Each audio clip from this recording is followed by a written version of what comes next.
이번 주부터 우리 사순절 특별 새벽 기도회를 하고 있습니다. 오늘은 벌써 사순절 5주째를 맞이하고 있고요. 다음 주부터는 고난주간입니다. 그리고 21일은 우리 부활주일로 예배를 지키게 될 것입니다. 우리는 지난 4주간 금요일마다 예수원의 그 홍멜기대생 목사님을 통해서 성령 집회를 가졌습니다. 그러면서 많은 성도님들이 철야 예배에 나오셔서 뜨겁게 기도를 했습니다. 모처럼 뜨거웠던 기도의 불이 다시 식어져서는 안 될 것입니다. 오늘 본문을 통해서 말씀을 은혜 나누면서 지속적으로 우리 교회가 뜨겁게 기도하는 교회가 되기를 간절히 소원합니다. 먼저 우리가 살펴볼 본문 말씀은 오늘 말씀은 15절에서 18절까지인데요. 성전을 깨끗하게 하시는 예수님에 대한 이야기입니다. 그리고 오늘 말씀을 중심으로 앞뒤 문맥을 보면 무화과 나무에 대한 이야기가 오늘 본문을 둘러싸고 있는 것을 우리가 확인할 수 있습니다. 12절에서 14절까지를 보면 입만 무화과 나무를 저주하신 사건이 기록되어 있고요. 다음에 19절에서 25절까지를 보면 뿌리까지 말라버린 그 무화과 나무를 보시면서 믿음에 대한 이야기를 하시는 예수님을 만나볼 수 있습니다. 왜 이렇게 성전을 깨끗하게 하시는 그 예수님에 대한 본문을 중심으로 앞뒤로 무화과 나무에 대한 이야기가 나올까요? 11절을 보면 예수님께서 이미 나귀 새끼를 타고 예루살렘에 입성하셨다는 것을 우리는 확인할 수 있습니다. 그리고 저녁이 되어서 예수님께서 12 제자를 데리고 예루살렘에서 좀 떨어진 베다니로 가셨다는 것과 12절을 보면 다음 날 예수님께서 베다니에 나오셨을 때에 시장하셨다고 말씀하고 있습니다. 시장하셨을 때 마침 멀리서 그 잎사귀가 있는 무화과 나무가 눈에 들어옵니다. 멀리서도 잎사귀가 있는 것을 보면 잎이 꽤나 무성했다는 것을 우리가 확인할 수 있습니다. 그래서 혹시나 하는 마음이 들었습니다. 그래서 혹시나 열매가 있을까 가까이 가서 예수님께서 확인을 하신 것입니다. 그런데 역시나 열매는 없었습니다. 왜냐하면 지금은 무화과의 때가 아니기 때문입니다. 무화과의 때가 아니라고 하신 것은 무슨 말일까요? 무화과 열매가 맺을 때 그 때가 아니라는 것입니다. 그렇다면 오히려 예수님이 이상하신 거 아닌가요? 열매가 열리지 않을 때 열매를 찾으시는 그 예수님이 저 이상한 거 아니냐 이 말씀입니다. 예수님은 14절에서 열매가 없는 그 무화과 나무를 저주까지 하십니다. 이제부터 영원토록 사람이 내게서 열매를 따먹지 못하리라. 무화과 나무 입장에서는 너무 억울하지 않을까요? 여러분 12절에서 이튿날 그들이 베다니에서 나왔을 때라고 기록하고 있어요. 이 이튿날은 도대체 언제일까요? 네, 이 이튿날은 바로 고난주간의 월요일입니다. 그러니까 우리나라 시간으로 다음 주 월요일이 되는 시간입니다. 그리고 6월절은 바로 다음 주 목요일로 예수님이 제자들과 마지막 만찬을 하는 날입니다. 6월절은 유대인 달력으로 아비벌 14일입니다. 우리나라 달력으로 계산하면 한 3, 4월쯤 되는 셈이죠. 예루살렘 주변의 무화과 나무는 우리나라 시간으로 3, 4월에 막 잎이 나기 시작합니다. 그리고 6월이 되면 잎이 무성해지면서 그때서야 열매가 맺혀지기 시작한다고 합니다. 그러니까 지금 3, 4월에 잎이 무성했다는 것은 무화과 나무가 정상이 아니었다는 것을 말해주고 있습니다. 정상이 아님에도 잎이 무성하니까 혹시 열매가 있을까 하고 예수님께서 가까이 가셨던 것입니다. 3, 4월에 무화과 나무 잎이 무성한 것도 정상이 아니지만 잎이 무성함에도 불구하고 열매가 없는 것 또한 정상이 아닙니다. 그래서 예수님께로부터 저주를 받고 심판을 받은 것입니다. 그렇다면 이 저주받고 심판받은 그 무화과 나무는 무엇을 상징할까요? 첫 번째는 강도의 소굴이 된 성전을 가리킵니다. 우리가 방금 전에 읽은 본문 15절을 보면 예수님께서 다시 제자들과 예루살렘으로 들어가셨다는 것을 우리가 확인할 수 있습니다. 성전에 들어가 보니 기가 막힌 일이 일어나고 있는 거예요. 결코 성전에서는 일어나서는 안 되는 일들이 지금 벌어지고 있습니다. 어떤 일이 벌어지고 있습니까? 종교 지도자들이 예배를 드릴 때 필요한 동물들을 성전 안에서 매매하고 있습니다. 성전 안에서 환전을 하고 있습니다. 성전을 돛대기 시장으로 만들고 돈을 바꾸는 환전소로 만들어버리고 있습니다. 예수님의 그 표현대로 말하자면 성전을 강도의 소굴로 만들어버린 것입니다. 얼마나 기가 막히고 또 어이가 없었을까요? 얼마나 예수님께서 화가 나셨을까요? 성전은 거룩한 곳입니다. 하나님을 예배하고 또 기도하는 거룩한 성전입니다. 그런데 성전이 동물을 파는 그 도축장이 되고 돈을 바꾸는 환전소가 되어버렸습니다. 동물을 팔고 환전하는 것이 잘못됐다는 것이 아닙니다.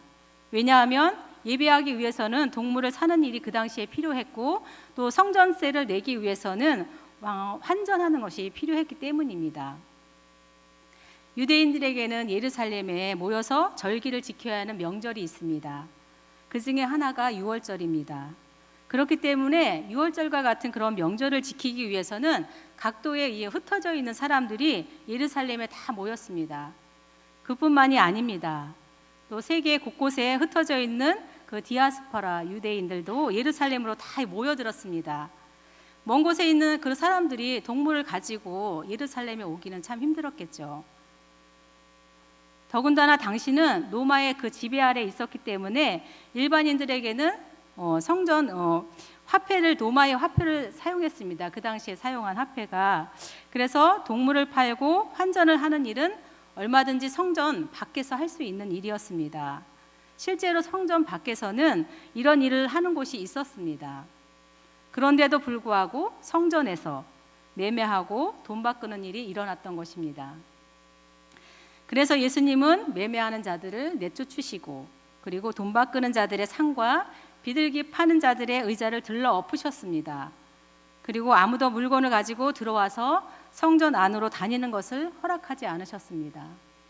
왜냐하면 그 어떤 것도 하나님이 정하신 그 성물 외에는 성전 안에 들여놓을 수 없기 때문입니다. 같은 사건을 요한복음에서는 이렇게 기록하고 있습니다. 우리 요한복음 2장 14절에서 15절 같이 읽겠습니다. 시작. 성전 안에서 소와 양과 비둘기 파는 사람들과 돈 바꾸는 사람들이 앉아 있는 것을 보시고 노끈으로 채찍을 만드사 양이나 소를 다 성전에서 내쫓으시고 사람들의 돈을 쏟으시며 상을 엎으시고 예수님은 성전에 있어서는 그 안 되는 것들을 내쫓기 위해서 친히 노끈을 만드셨습니다. 그리고 그것을 채찍으로 휘두르셨습니다. 그리고 양과 소를 성전에서 다 내쫓으시고 돈 바꾸는 사람들의 돈을 쏟으시면서 상을 뒤엎으셨습니다. 좀처럼 만나보기 힘든 예수님의 모습입니다. 언제나 가난한 자들과 함께 하시고 또 병든 자를 고치시고 또 귀신을 내어 쫓으면서 소외되고 억눌렸던 자들을 돌보시고 보호하시는 예수님과는 너무나 다른 모습입니다. 외식하는 그런 바리새인들 또 예수님을 함정에 빠뜨리기 위해서 예수님께 찾아와서 엉뚱한 그런 질문을 하는 사람들, 이런 사람들을 상대할 때도 물론 예수님께서 화를 내셨겠지만 제가 생각하기에는 오늘처럼 예수님이 이렇게 화를 많이 내셨던 적은 없었던 것 같습니다. 여러분들도 이 말씀을 들으면서 예수님이 정말 얼마나 화내고 계시는지 좀 짐작이 되십니까? 예수님은 17절에 화를 내시면서 이렇게 말씀하고 계십니다. 우리 다 같이 읽어보겠습니다. 17절 읽겠습니다. 시작. 이에 가르쳐 이르시되 기록된 바 내 집은 만민이 기도하는 집이라 칭함을 받으리라고 하지 아니하였느냐. 너희는 강도의 소굴로 만들었도다 하시매. 사랑하는 성도 여러분, 성전은 기도하는 곳입니다. 기도하는 성전이 정상적인 성전인 것입니다. 성전이 기도하는 곳이 되지 않으면 어떻게 됩니까? 성전이 기도하는 곳이 되지 않으면 강도의 소굴이 됩니다. 기도하지 않는 성전은 우리가 앞에서 살펴본 것처럼 때를 모르고 입만 무성한 비정상적인 무화과 나무와 같습니다. 잎만 무성하고 열매가 없는 그런 무화과 나무라는 것입니다. 그런 성전은 어떻게 됩니까? 저주받아 마땅하고 심판받아 마땅할 성전이 되는 것입니다. 여러분, 만약에 우리 안산 강림교회가 기도하지 않고 또 예배드리지 않는 교회라면 어떻게 하시겠어요? 여러분, 교회 나오시겠어요? 이게 무슨 교회냐면서 다른 교회로 당장 옮기지 않겠어요? 10층 8구 성도님들은 떠날 것이고 교회는 저절로 문이 닫힐 것입니다. 우리는 구약의 이스라엘의 역사를 통해서 성전이 그 성전으로서의 기능을 상실할 때 돌 하나도 돌 위에 남지 않고 무너져 내렸다는 것을 잘 알고 있습니다. 솔로몬 성전이 어떻게 세워졌습니까? 솔로몬 성전은 다윗이 준비하고 또 솔로몬이 7년 동안에 건축한 성전입니다. 열왕기상 6장을 보면은 성전이 건축되고 또 8장에 가서는 다 지어진 그 성전 안에 그 지성소 안에 법궤를 옮겨 놓는 그런 장면이 나옵니다. 그때 여호와의 영광이 성전에 가득하였다고 열왕기 저자는 기록하고 있습니다. 그리고 열왕기상 우리 8장 22절에서 53절까지는 솔로몬이 성전을 향하여서 기도하는 장면이 나옵니다. 성전과 하나님을 동일시하면서 기도하는 것입니다. 우리 열왕기상 8장 28절을 한번 같이 읽어보겠습니다. 시작. 주의 종의 기도와 기도를 단구를 돌아보시며 이 종이 오늘 주 앞에서 솔로몬 성전 앞에서 기도하면서 오늘 주 앞에서 부르짖는 기도를 들어달라고 간절하게 기도하고 있습니다. 성전 앞에서 기도하면서 주 앞에서 기도한다고 표현하고 있는 모습을 우리가 볼 수가 있습니다. 그러면서 53절까지 계속 기도를 하고 있는데요. 어떤 기도를 하는지 우리 잠시 제가 살펴보겠습니다.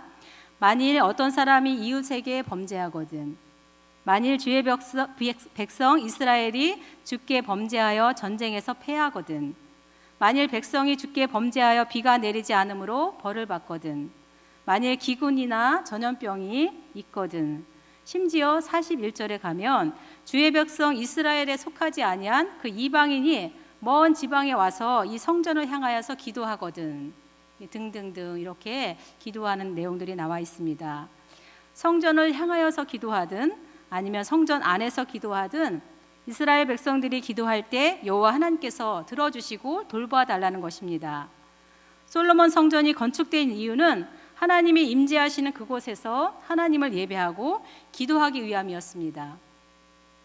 그런데 지금 솔로몬 성전이 어떻게 되었습니까? 돌 위에 돌 하나도 남지 않고 무너졌습니다. 하나님의 심판을 받은 것입니다. 이스라엘 백성들이 아스로와 그 바벨론을 위해서 망한 뒤에 70년의 그 포로 생활을 마치고 기환하여서 다시 건축한 그 스룹바벨 성전도 마찬가지입니다. 역시 흔적도 없이 사라졌습니다. 오늘 본문이 말하고 있는 성전은 어떤 성전입니까? 헤롯 대왕이 이스라엘 백성의 환심을 사기 위해서 오랜 시간에 걸쳐서 지어졌던 성전입니다. 그러나 이 성전마저도 AD 70년에 로마 장군인 디도에 의해서 무너졌다는 것을 우리는 알고 있습니다. 왜 이렇게 세워진 성전들마다 무너져 내리는 것일까요? 성전으로서의 기능을 상실했기 때문입니다. 저주받은 무화과 나무처럼 성전이 정상적인 기능을 하지 못했기 때문에 무너져 내린 것입니다. 그래서 심판을 받아서 흔적도 없이 사라진 것입니다. 두 번째로, 그러면 저주받고 심판받은 그 무화과 나무는 무엇을 상징하는 것일까요? 두 번째로 저주받고 심판받은 무화과 나무는 오늘 본문에 나오는 종교 지도자들을 말하고 있습니다. 오늘 본문 18절을 표준 세번역으로 보면 대제사장들과 율법학자들이 이 말씀을 듣고서는 어떻게 예수를 없애버릴까 하고 방도를 찾고 있었다, 이렇게 기록하고 있습니다. 이것으로 미루어서 성전에서 매매하고 환전했던 사람들은 바로 대제사장들, 또 서기관들과 관련된 종교 지도자들이었다는 것을 우리가 짐작할 수 있습니다. 여러분, 우리는 앞에서 기도하지 않는 성전은 강도의 소굴이라고 말씀을 드렸습니다. 그럼 강도의 소굴은 누가 만드는 걸까요? 누가 성전을 강도의 소굴로 만들었냐는 것입니다. 강도의 소굴은 강도가 만드는 것입니다. 그렇다면 여기서 강도란 누구를 말하는 것일까요? 바로 당시의 종교 지도자들이 강도였다는 것입니다. 이들이 성전을 강도의 소굴로 만들어 버렸습니다. 만민이 기도하는 집을 강도의 소굴로 만든 것은 다름 아닌 종교 지도자들이었습니다. 당시의 종교 지도자들은 성전 안에서 해서는 안 되는 일을, 또 있을 수 없는 일들을 했습니다. 성전 안에서 매매하고 환전하면서 폭리를 취했습니다. 그들이야말로 강도 중에 강도였습니다. 저주받은 무화과 나무가 상징하는 것이 바로 종교 지도자들이었다는 것입니다. 성전 자체는 아무런 문제가 없습니다. 성전을 관리하고 성전에서 섬기는 자들이 문제인 것입니다. 그렇다면 대제사장들과 서기관들과 같은 그런 종교 지도자들은 왜 성전 밖에서 매매하거나 그 환전하지 않고 성전 안에서 이런 일들을 했을까요? 우선은 당시에 그 대제사장들이 어떤 사람들이었는지 우리가 알 필요가 있습니다. 당시의 대제사장들 중에는 아론 계열의 출신이 아닌 사람들이 있었다고 합니다. 돈 꽤나 있는 사람들이 그 명예나 권력을 얻기 위해서 돈을 주고 제사장직을 산 것입니다. 그러니까 대제사장직을 매매하는 일들이 그 당시에 성행했던 것이죠. 그러니 이런 사람들에게 그 모세의 전통을 따라서 대제사장직을 기대하기라는 애초부터 불가능했던 것입니다. 대제사장들은 절기를 대비해서 흠없는 동물들을 미리 매수해 놓았다고 합니다. 그래서 흠없는 동물들을 사기 힘들게 만들었던 것이죠. 그리고 성전에 있는 자기들에게 와야 쉽게 그런 제사에 필요한 동물들을 살 수 있게 만들었고, 또한 비싼 가격에 팔았다고 합니다. 그리고 성전세를 위해서는 그 로마의 화폐를 유대의 화폐로 바꾸어 주면서 웃돈을 받은 것입니다. 멀리서부터 절기를 이렇게 지키러 온 디아스포라 유대인들, 또 각 지방에 흩어져 있는 그 유대인들이 예배를 드리기 위해서, 기도를 하기 위해서 예루살렘 성전을 찾아왔는데, 이런 사람들을 환영해주고 또 따뜻하게 맞이해 줘야 되는 것이 종교 지도자들이었는데, 이들을 통하여서 폭리를 취하고 그랬던 자들이 바로 종교 지도자들이었습니다. 이들이야말로 정말 강도 중에 날 강도라고 우리가 말할 수가 있습니다. 이들이 성전 안에서 이런 행위를 한 것은 자신들의 부당한 행동을 정당화하기 위함입니다. 또한 성전을 이용하여서 막대한 그 이익을 챙기기 위함입니다.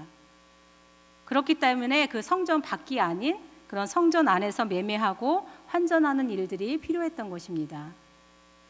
여러분, 그 무너져 내렸던 솔로몬 성전이 문제가 아니었다는 것을 말씀드렸습니다. 스룹바벨 성전도 또 헤롯 성전도 성전 자체는 아무런 문제가 없었습니다. 문제라면 하나님의 명령을 거역하고 또 바알과 아스타롯을 숭배하면서 더러운 마음을 가지고 하나님을 섬겼던 이스라엘 백성들입니다. 또한 당시의 종교 지도자들이었습니다. 만약에 우리 교회가 하나님을 예배하는 데 힘쓰지 않고 기도하지 않는다면 교회는 강도의 소굴이 되고 말 것입니다. 그리고 교회를 섬기는 목회자들이 기도는 안 하고 자신들의 유익만을 구하고 있다면 우리 목회자들이야말로 본문에 나오는 종교 지도자들처럼 날강도가 되는 것입니다. 아마도 예수님이 우리를 쫓아내기 전에 성도님들이 먼저 저희들을 쫓아내지 않을까요? 그런데 여러분, 구원받은 그 한 사람이 모여서 공동체를 이룬 교회만이 성전입니까? 우리 고린도전서 3장 16절에서 17절 같이 읽어보겠습니다. 시작. 하나님의 성전인 것과 하나님의 성령이 너희 안에 계시는 것을 알지 못하느냐? 누구든지 하나님의 성전을 더럽히면 하나님이 그 사람을 멸하시리라. 하나님의 성전은 거룩하니 너희도 그러하니라. 예수님은 십자가에서 죽으시고 부활 승천하셨습니다. 그리고 예수님을 믿는 우리 모두에게 성령님을 주셔서 우리를 하나님의 성전으로, 성령님이 거하시는 성전으로 삼으셨습니다. 그렇기 때문에 저와 여러분은 모두는 하나님의 성전인 줄 믿습니다. 우리는 하나님의 성전인 교회 공동체와 우리 자신을 잘 관리해야 합니다. 어떻게 관리해야 합니까? 기도함으로 잘 관리해야 합니다. 하나님의 성전인 저와 여러분이 더럽혀지지 않도록 기도해야 합니다. 기도하지 않는 성전은 강도의 소굴이 된다고 했습니다. 그리고 강도의 소굴은 강도가 만든다고 했습니다. 그렇기 때문에 하나님의 성전인 저와 여러분이 기도하지 않는다면 저와 여러분은 강도가 되는 것입니다. 기도하지 않는 자가 강도라고 표현하니까 여러분 충격적이십니까? 혹시나 들으시면서 너무 극단적인 표현이 아닌가 그렇게 생각하실 수도 있습니다. 그렇지만 여러분, 기도하지 않으면 성전은 가만히 내버려 두어도 저절로 강도의 소굴이 됩니다.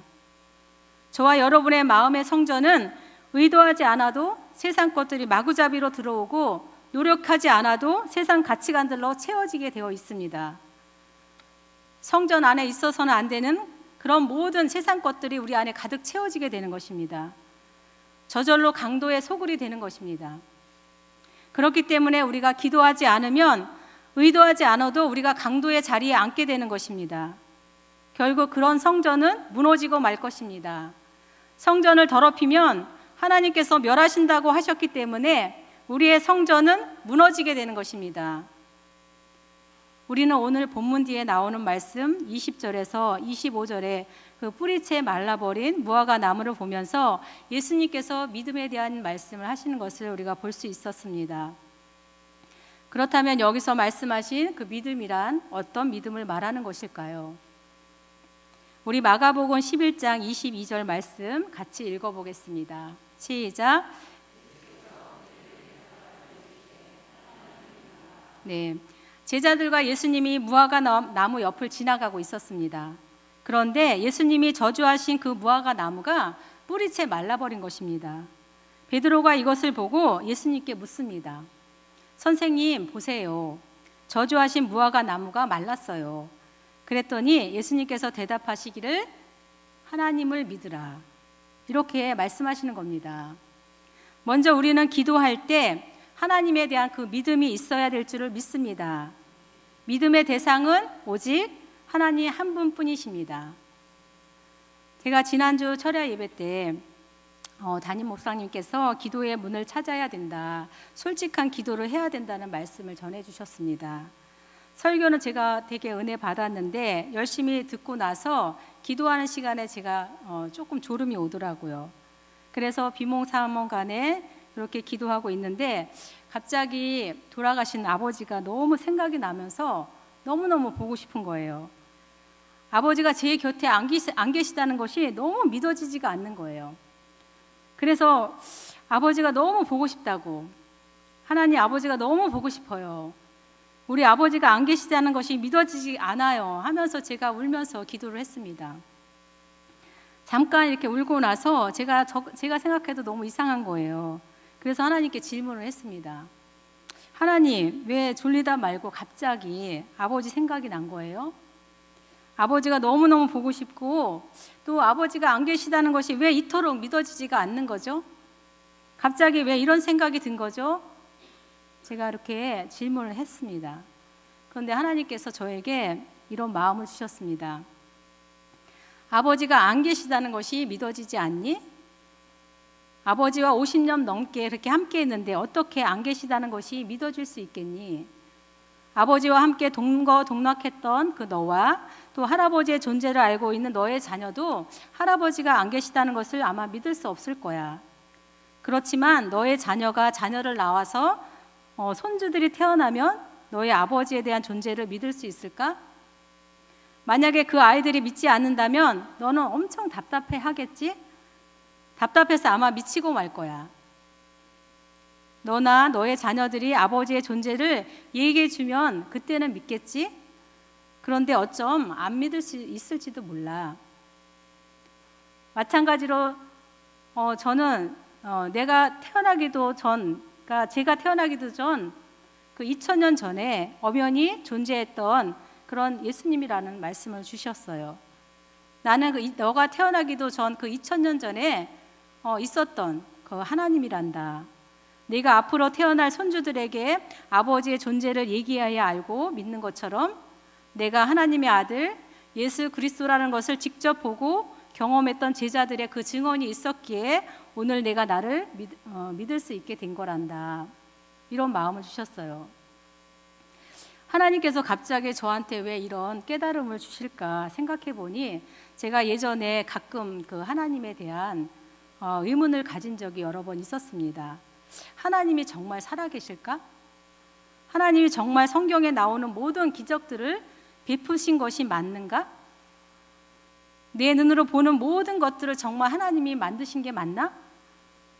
이처럼 제가 하나님을 온전히 신뢰하지 못하니까 철야 때 저를 깨워서 온전한 믿음을 갖도록 그렇게 하신 줄 믿습니다. 저는 그 시간을 통하여서 하나님이 안 계시다는 것을 믿는 것이 얼마나 어리석은 일인지 깨닫게 되었습니다. 아버지가 없다는 것이 믿어지지 않는 것처럼 하나님이 존재하지 않는다는 것을 믿는 것이 더 어려운 일인 것처럼 어려운 일이라는 것을 제가 알게 되었습니다. 그러면서 복음의 증인들을 통해서 제가 예수님을 믿고 또 알게 된 것이 얼마나 감사한지, 그 은혜가 얼마나 감사한지 다시 한번 감사의 고백을 했던 시간이었습니다. 사랑하는 성도 여러분, 영원저부터 영원까지 하나님은 살아계십니다. 하나님은 우리의 유일한 믿음의 고백의 대상입니다. 우리는 하나님을 조금도 의심해서는 안 됩니다. 만약에 하나님이 보이지 않는다고, 없다고 말한다면 그것은 앞으로 태어날 저희 손주들이 할아버지를 못 봤으니까 없다고 말하는 것과 같은 이야기입니다. 여러분 17절을 보면 내 집은 만민이 기도하는 집이라고 되어 있습니다. 요한복음에서는 내 집을 아버지의 집으로 표현하고 있습니다. 성전의 주인이 바로 아버지 하나님이라는 것입니다. 성전의 주인은 내가 아닙니다. 하나님이십니다. 하나님이시기 때문에 기도하는 성전은 하나님에 대한 그 믿음으로 가득해야 합니다. 조금이라도 의심하는 곳이 된다면, 조금이라도 마음에 여러분들이 의심한다면 그것은 아버지의 집이 될 수 없습니다. 하나님의 성령이 거하는 성전은 그렇기 때문에 내가 주인이 아니고 내가 중심이 되는 기도를 해서는 안 됩니다. 사람에게 보이려고 외식하며 기도하는 자들, 또 말을 많이 해야지 듣는다는 잘못된 믿음을 가지고 중언부언하는 그런 자들은 모두 자기의 유익을 위해서 기도하는 자들입니다. 오늘 본문에 나오는 종교 지도자들과 같이 자기가 주인 노릇하는 사람들입니다. 이들의 중심은 하나님이 아니라 자기 자신입니다. 그렇다면 그 하나님에 대한 믿음으로 가득한 성전은 어떻게 기도를 해야 할까요? 하나님의 나라와 하나님의 뜻이 이루어지기 위한 기도를 해야 합니다. 우리 마태복음 6장 33절 같이 읽어보겠습니다. 시작. 그리하면 이 모든 것을 너희에게 더하시리라. 예수님께서는 먼저 하나님의 나라와 그 의를 구하라고 말씀하십니다. 그리하면 이 모든 것을 너희에게 더하여 주신다고 약속해 주셨습니다. 그렇다면 그 하나님의 나라와 하나님의 의, 그 뜻이 이루어지도록 기도하는 것이 어떤 기도를 말하는 것일까요? 우리는 주일 예배 때마다 주기도문 그 송을 부르고 있습니다. 주기도문은 마태복음 6장과 또 누가복음 11장에 나오는데 제자 중에 하나가 기도에 대해서 예수님께 가르쳐 달라고 합니다. 그때 예수님께서 직접 가르쳐 주신 게 바로 주기도문입니다. 우리 한번 주기도문 같이 한번 해볼까요? 1번서부터 시작. 하늘에 계신 우리 아버지여, 이름이 거룩히 여김을 받으시오며 나라가 임하오시며 뜻이 하늘에서 이루어진 것 같이 땅에서도 이루어지이다. 오늘 우리에게 양식을 주시옵고 우리가 우리에게 죄 지은 자를 사하여 준 것 같이 우리 죄를 사하여 주시옵고 우리를 시험에 들게 하지 마시옵고 다만 악에서 구하시옵소서. 나라와 권세와 영광이 아버지께 영원히 있사옵나이다. 아멘. 우리는 하나님의 이름이 거룩히 여김을 받도록 기도를 해야 합니다. 하나님의 통치, 그 하나님의 나라가 우리 가운데 이루어지도록 기도해야 합니다. 그리고 하나님의 뜻과 계획이 우리 가운데 성취되도록 기도해야 합니다. 그렇지만 사실은 여러분, 하나님의 거룩함이랑 하나님의 나라, 하나님의 뜻과 계획은 우리가 성취할 수 있는 영역이 아닙니다. 하나님은 이미 거룩하신 분이시고 하나님의 주권에 따라 하나님의 나라와 그 뜻을 이루어 가시는 분이십니다. 그럼에도 불구하고 하나님은 우리에게 기도하라고 하십니다. 우리의 기도를 통해서 이것들을 이루어 가시겠다는 것입니다. 그렇다면 그 하나님의 거룩함, 그 하나님의 나라, 하나님의 뜻과 계획은 우리의 어떤 기도를 통해서 이루어지는 것일까요? 우리 주기도문 다시 한번 띄워주시면 4번, 5번, 6번 띄워주시면 우리 4번, 5번, 6번까지만 같이 읽겠습니다. 시작. 오늘 우리에게 일용할 양식을 주시옵고 우리가 우리에게 죄 지은 자를 사하여 준 것 같이 우리 죄를 사하여 주시옵고 우리를 시험에 들게 하지 마시옵고 다만 악에서 구하시옵소서. 나머지 이 4번, 5번, 6번의 기도를 통해서 이루어지는 것입니다. 우리에게 필요한 모든 양식을 구하는 기도, 또 형제와의 화목을 위한 기도, 그리고 마귀가 주는 시험과 악한 것을 분별하여서 항상 말씀 가운데 있도록 기도해야 하는 것, 이것을 통하여서 하나님의 거룩함, 또 하나님의 나라, 또 하나님의 뜻과 계획이 성취되는 것입니다. 그런데 중요한 것은 이 세 가지를 기도할 때 초점이 여러분이 돼서는 안 됩니다. 초점은 바로 하나님이 되어야 합니다. 나 혼자 잘 먹고 또 잘 살기 위한 기도가 아니라 하나님을 위한 기도가 되어야 합니다. 하나님의 영광을 위해서 양식을 구하고 하나님을 위해서 형제와의 그 화목을 구하고 또 하나님을 위해서 시험과 악에 빠지지 않도록 기도해야 합니다. 이럴 때 하나님은 거룩히 여김을 받으시고 하나님의 나라가 이루어지며 또 하나님의 뜻과 계획이 성취되는 줄 믿습니다. 그리고 나라와 권세와 영광이 아버지께 영원히 있게 될 줄 믿습니다. 사랑하는 성도 여러분, 우리는 하나님의 성령이 거하는 성전입니다. 기도하지 않는 성전은 강도의 소굴이 됩니다. 기도하지 않는 자는 강도입니다. 저와 여러분의 성전을 기도와 말씀으로 가득 채우시기를 소원합니다. 나의 유익을 위한 기도가 아니라 하나님의 이름이 거룩히 여김을 받고 또 하나님의 통치가 이루어지고 또 하나님의 뜻과 계획이 성취되는 그런 성전이 되시기를 소원합니다. 그래서 성전된 저와 여러분 가운데, 우리 교회 가운데 하나님의 영광이 가득하기를 주님의 이름으로 축복합니다.